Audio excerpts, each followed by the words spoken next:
호주에서 영주권을 받고 정착하려는 분들이 점점 많아지고 있습니다. 특히 요즘 같은 시기에는 어떤 직업이 영주권을 받기 쉬운가요? 라는 질문을 정말 많이 받습니다. 이민이라는 건 결국 내 삶의 기반을 옮기는 큰 결심이기 때문에 당연히 조금이라도 가능성이 높은 방향을 찾고 싶은 마음이실 텐데요. 오늘은 실제 호주 정부가 가장 많이 영주권 초청을 보낸 직업들이 어떤 것들인지, 그리고 그 이유는 무엇인지 사례를 곁들여 설명드려 보겠습니다. 영상 끝까지 보시면 단순한 직업 리스트가 아니라 어떤 방향으로 준비하면 좋을지 감을 잡으실 수 있을 겁니다. 가장 먼저 눈에 띄는 직업은 간호사입니다. 예상하신 분들도 많을 거예요. 호주는 빠르게 고령화되고 있고 특히 요양간호 분야의 인력 부족이 매우 심각합니다. 코로나19 이후 간호사들이 번아웃으로 많이 떠났고 남은 인력만으로는 병원과 요양시설을 운영하기 어렵다는 목소리가 계속 나왔습니다.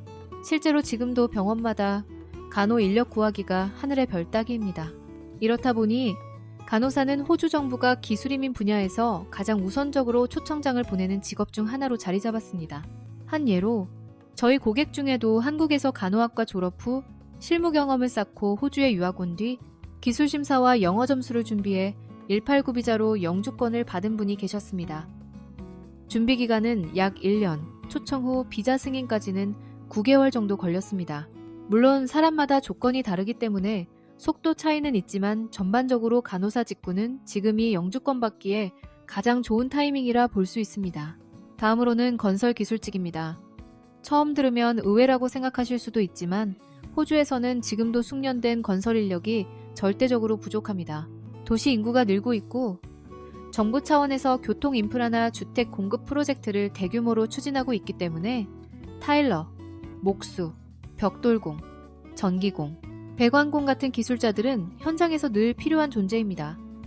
그리고 이 분야의 특징은 호주인들보다 이민자들이 더 많이 종사하고 있다는 점입니다. 실제로 여러 주정부에서 이러한 직업군에 대해 적극적으로 영주권 초청장을 보내고 있습니다. 특히 지방지역을 통해 영주권을 준비하면 가산점을 받을 수 있어서 뉴사우스웨일스 북부나 퀸즐랜드 외곽 같은 지역에서 일하며 영주권을 받은 분들도 많습니다. 예를 들어 한국에서 인테리어 일을 하시던 한 분이 호주 테입에서 건축 관련 자격증을 이수하고 지방 건설회사에서 일하면서 주정부 스폰서를 받아 영주권을 취득하신 사례도 있습니다. 몸은 좀 힘들 수 있지만 영주권으로 가는 속도와 안정성 면에서는 아주 실용적인 선택이 될 수 있습니다. 그리고 또 하나, 최근 들어 정부 초청이 눈에 띄게 늘어난 분야가 요리사입니다. 코로나19 이후 외식업계 전반에서 인력 공백이 심해지면서 숙련된 셰프나 주방 인력에 대한 수요가 크게 증가했기 때문인데요. 특히 ACT나 타즈메니아 같은 일부 주에서는 요리사 직군이 기술이민 부문에서 가장 많이 정부 초청을 받은 직업 중 하나로 꼽힐 정도였습니다. 현지 식당들 입장에서도 일할 수 있는 사람 자체가 귀한 상황이기 때문에 요리사 자격과 실무 경험을 갖춘 지원자는 정부뿐만 아니라 고용주 입장에서도 매우 반가운 인재입니다. 요리사로 영주권을 준비하시는 분들은 주로 호주에서 요리 과정을 이수하고 현지 레스토랑에 취업한 뒤 고용주 스폰서를 받거나 기술 심사를 통해 기술이민으로 연결되는 경우가 많습니다. 실제로 본인의 전문 분야가 한식이나 일식처럼 특색 있는 경우에는 그 자체가 경쟁력이 되어 고용주에게 강하게 어필되는 사례도 많습니다. 이렇게 간호사, 건설기술자, 요리사 세 직업군은 최근 호주에서 정부 초청을 가장 많이 받은 분야라는 공통점이 있습니다. 단순히 이민에 유리한 직업이라기보다 실제 호주 사회에서 지금 당장 사람이 필요한 직업이라는 의미가 더 정확합니다. 그래서 기술 심사 기준이 명확하게 마련되어 있고 정부 입장에서도 빠르게 초청장을 보낼 수밖에 없는 구조입니다. 하지만 단지 직업 이름만 가지고 영주권이 나오는 건 아닙니다. 영어 점수, 학위, 실무 경력, 그리고 기술 심사 준비까지 단계별로 꼼꼼하게 갖춰야 최종적으로 영주권에 도달할 수 있습니다.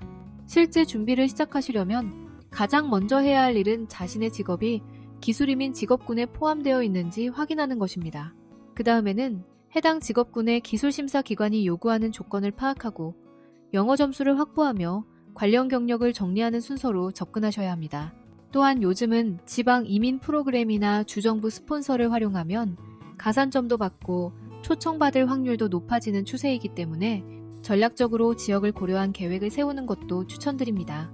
예를 들어 시드니나 멜번 같은 대도시보다 다윈, 캔버라, 호바트 같은 지방에서 학업이나 경력을 쌓는 경우 더 유리한 조건이 주어지는 경우도 많습니다. 마지막으로 꼭 말씀드리고 싶은 점이 있습니다. 이민이라는 건 단거리 달리기가 아니라 마라톤입니다. 어떤 분은 6개월 만에 영주권을 받기도 하고 또 어떤 분은 3에서 4년이 걸리기도 합니다. 중요한 건 속도보다 방향입니다. 정부가 초청장을 보내는 분야가 어디인지, 내 조건과 얼마나 맞는지, 그리고 내가 준비할 수 있는 부분이 무엇인지 하나하나 따져보고 실행해 나가면 반드시 문이 열리는 순간이 찾아옵니다. 오늘 내용이 도움이 되셨다면 구독과 좋아요 꼭 부탁드립니다. 앞으로도 호주 이민과 생활에 꼭 필요한 정보들 알차게 준비해서 계속 전해드리겠습니다. 다음 영상에서 또 뵙겠습니다. 감사합니다.